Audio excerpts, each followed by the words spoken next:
Aceh jirra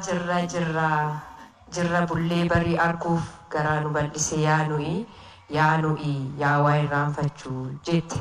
Dhugaadha garaa bal'annaan waa hedduu argina garuu hin irraanfannu. Haa ga'u nagaan koo jaalallee koo ijoollummaa abbaa ijoollee koo amanamaa bara dargaggummaa. Abbaa warraa koo hanga dhumaa guyyaa qaamaan walirraa fagaannee kaasee yaaddoo fi jaalala keen ala nagaa jirra ati akkam nuuf jirta. Acee koo erga qaamaan gargar baanee waggaa 2 guunne.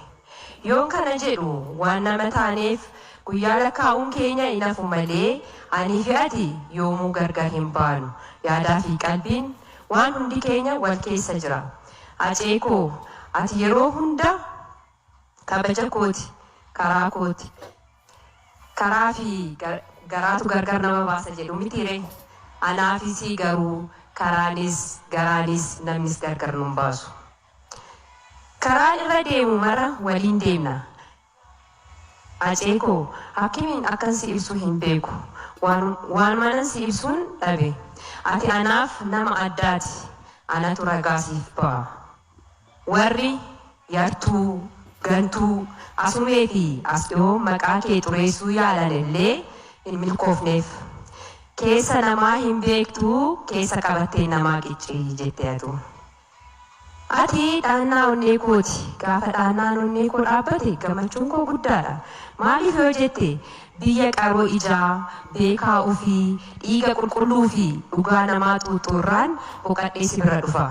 Ammasitti imaanaa ati natti dhiistee deemtee galmaan nan gahaa. Akkuma ati jettee ijoollee keessa nan guddisa. Kuni eeyyama waaqaa fi waadaa kiyya. Acee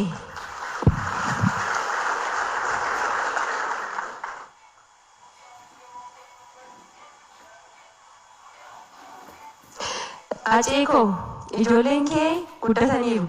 Wabuun, milkuun, giiftuun hundi isaanii guddataniiru. Kan si ajaa'ibu suma fakkaatu. Yeroo namaan olii galan taphni isaanii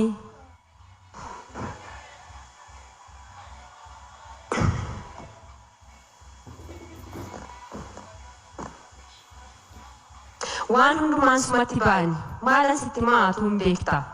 Keessattuu milkuun suma fakkaatti. Acee koo fakkii kee jedhuun ni laata? Lakkiin jedhuun isumaati jettee nan waama. Giiftii jedheen waamani. Ati dhaannaa onnee kooti. Gaafa dhaannaan onnee koo dhaabbattee gammachuun koo guddaadha. Maaliif yoo jettee biyya qaroo irra sinii deebi'a ammas kana irran sinii deebi'a. Biyya qaroo ijaa beekaa ofii dhiiga qulqulluu fi dhiiga namaa xuuxuurraan boqadhee si bira dhufa. Deemsa jilbibbii kaleessaa daguun dukkanaan gaaga'e dhaabbadheen deema har'aa situ dhadhaabbatanaaf ta'e teessoo ulfina dhaddacha koo qoluu firaara narraa guca jireenya kootii abbaa dhugaa fi karraa guca jireenya kootiiti ati abbaa dhugaa fi karraa siin naasonaa'e tolee milkiin kan koo situ na badhaase wabii jireenya koo galatoomi abbaa wabii galatoomi. Waaqa harkaa wanti dhumu hin jiru. Acee koo ani asuma irratti dhaabeeni gara kee yeroon deebi'u guyyaa tokko waan naan jette yaadatta? Anaan na ajjeesu biyyittiin garuu nagaan argattu jette. Lamaan ishii walirra naqeen du'a malee kophaa koo du'u naan jechaa turte. Isaanuu kana beekuu yoon fuuldura kee dhufanii gootaa fi kutataa akka kee akkamiin dura dhaabbatu ulee sodaatu kudhanii. Kan si ajaa'ibu biyyi nagaa erga dhabdee turteetti. Uummanni ati mararfatuuf akka baalaatti harca'aa jira. Hunduu dantaa mataa isaaf malee dantaa uummataa kan qabu hin jiru jettee mitiire. Dhugaa keeti anis siifa mirkaneessa. Silaa dhugaa kee irra ciisanii dhiiga kee dhuganii akkamiin nagaa argatu ree? Jidduutti uummata keetu dararamaa jira.